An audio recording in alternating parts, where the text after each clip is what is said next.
Maria tinha apenas 3 anos quando decidiu dormir no chão e acordar durante a madrugada para rezar. Enquanto outras crianças brincavam, ela dizia que queria viver somente para Deus. No templo, sacerdotes viram uma luz aparecer sobre o coração da pequena menina. E muitos anos antes do nascimento de Jesus, todos já acreditavam que algo inexplicável estava sendo preparado através dela. Foi ali também no templo, diante dos sacerdotes, que milagrosamente um ramo de madeira seco floresceu diante de todos. E um carpinteiro silencioso chamado José foi escolhido para se tornar o esposo de Maria. Maria ainda era muito pequena quando Joaquim e Ana começaram a preparar sua ida para o templo. Ela tinha apenas 3 anos e 3 meses. Fizeram uma grande celebração antes da partida. Sacerdotes vieram para examiná-la e perceber se aquela menina já possuía entendimento suficiente para ser consagrada ao serviço de Deus. Disseram diante dela as regras que deveria seguir no templo: não beber vinho, não comer certos alimentos, viver em oração e disciplina. Mas Maria foi além. Disse que dormiria no chão, que se levantaria durante a noite para rezar e que queria viver da forma mais simples possível. Joaquim ouviu aquilo em silêncio. Depois abraçou a filha com lágrimas nos olhos. Parecia difícil aceitar que uma criança tão pequena desejasse uma vida tão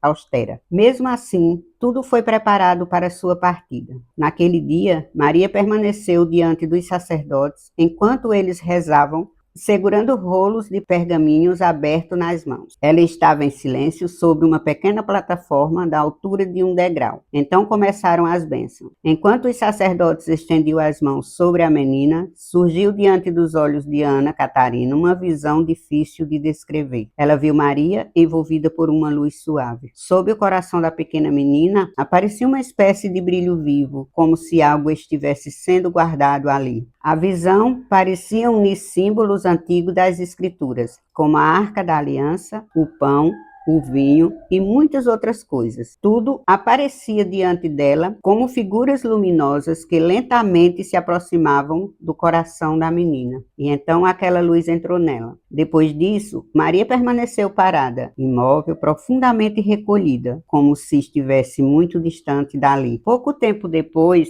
Joaquim e Ana viajaram com a filha para Jerusalém. Maria foi conduzida em procissão até o templo. Havia sacerdotes, incensos queimando e oração sendo pronunciadas lentamente. Quando chegaram aos degraus do templo, Joaquim e Ana colocaram as mãos sobre a cabeça da filha e fizeram sua oferta a Deus. Um sacerdote cortou uma pequena mecha dos cabelos de Maria e lançou-a ao fogo. Depois colocaram sobre ela um véu escuro. 2 sacerdotes a conduziram pelos degraus até uma parte mais elevada do templo, perto da área sagrada. Foi ali que ela começou sua nova vida. Ana Catarina descreveu novamente uma visão naquele momento. Ela viu uma grande luz sob o coração de Maria. Ao redor daquela luz apareciam imagens da Arca de Noé, que lentamente se transformava na Arca da Aliança. Depois surgiu diante dela um cálice luminoso, e acima dele um pão marcado com uma cruz. Raios saíam daquela luz em todas as direções. Entre eles apareciam símbolos ligados à vida futura da Virgem Maria. Também viu instrumentos da paixão de Cristo.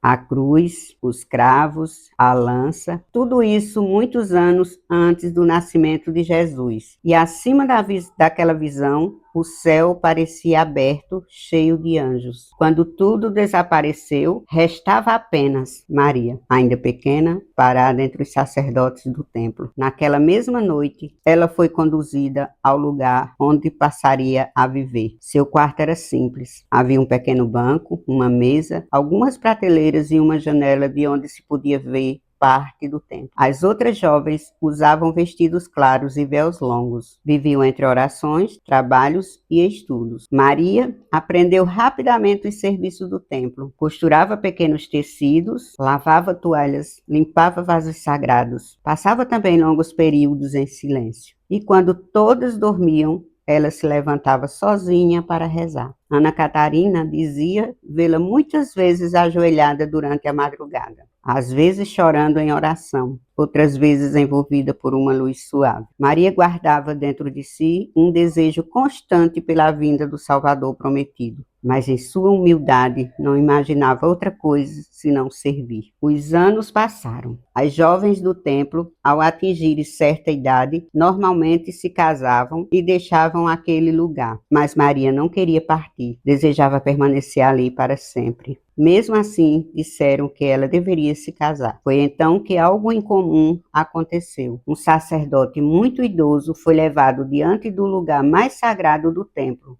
Mal conseguia andar. Enquanto rezava diante de um rolo das escrituras e da fumaça do incenso que subia lentamente, entrou em êxtase. Seu dedo repousou sobre uma passagem do profeta Isaías que dizia assim: do trono de Jessé sairá uma vara, e de sua raiz brotará uma flor. Quando voltou da visão, compreendeu que deveria procurar entre os descendentes da casa de Davi aquele que seria destinado a desposar Maria. Mensageiros foram enviados por várias regiões. Homens solteiros da linhagem de Davi começaram a chegar ao templo. Entre eles estava um jovem muito piedoso de Belém. Outros também vieram. Todos receberam ramos para segurar durante as orações. Disseram-lhes que aquele cujo ramo florescesse seria escolhido por Deus. Os homens rezaram, esperaram, mas nenhum ramo floresceu. Então perceberam que ainda faltava alguém. Nos registros antigos encontraram o nome de José. Ele vivia longe dali. Trabalhava como carpinteiro perto de um ribeiro, afastado da própria família. Ana Catarina descrevia José como um homem silencioso, humilde e profundamente recolhido. Quando era jovem, sofrera provocações constantes dos irmãos. Enquanto os outros buscavam prestígio e posição, José preferia a vida simples. Gostava da oração, do trabalho manual, do silêncio. Passou anos vivendo como carpinteiro em diferentes lugares. Aprendeu a profissão ajudando a um velho artesão. Carregava madeira nas costas, recolhia restos da oficina, executava pequenos serviços sem reclamar. E enquanto trabalhava, rezava frequentemente pela vinda do Messias. Quando finalmente foi chamado ao templo de Jerusalém, José vestiu suas melhores roupas e se apresentou diante dos sacerdotes. Também lhe entregaram um ramo. Durante as orações, ele o segurou diante do altar. Então aconteceu. Na ponta do ramo surgiu uma flor branca semelhante a uma açucena. Ao mesmo tempo, apareceu sobre ele uma luz suave. Os sacerdotes compreenderam imediatamente o sinal. José havia sido escolhido. Pouco depois, apresentaram-no a Maria. Ele aceitou aquilo em silêncio e humildade. As núpcias foram celebradas em Jerusalém e depois Maria retornou para Nazaré com sua mãe. José ainda precisou resolver assuntos em Belém antes de seguir para junto dela. Na casa preparada para os dois, havia um quarto separado para José na parte da frente. Os dois viviam de forma muito recolhida, em silêncio, em oração e numa simplicidade que quase passava despercebida diante do mundo. Sem que ninguém imaginasse, era ali que começava a história da Sagrada Família.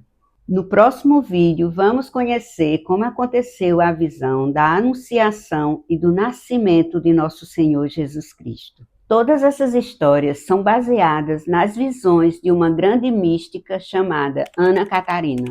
Ana Catarina, além de receber as chagas de Jesus, teve as visões de toda a sua vida, de Nossa Senhora e de todas as histórias da Bíblia. Fizemos um vídeo contando a história dela. Se você não viu, dá uma olhadinha lá.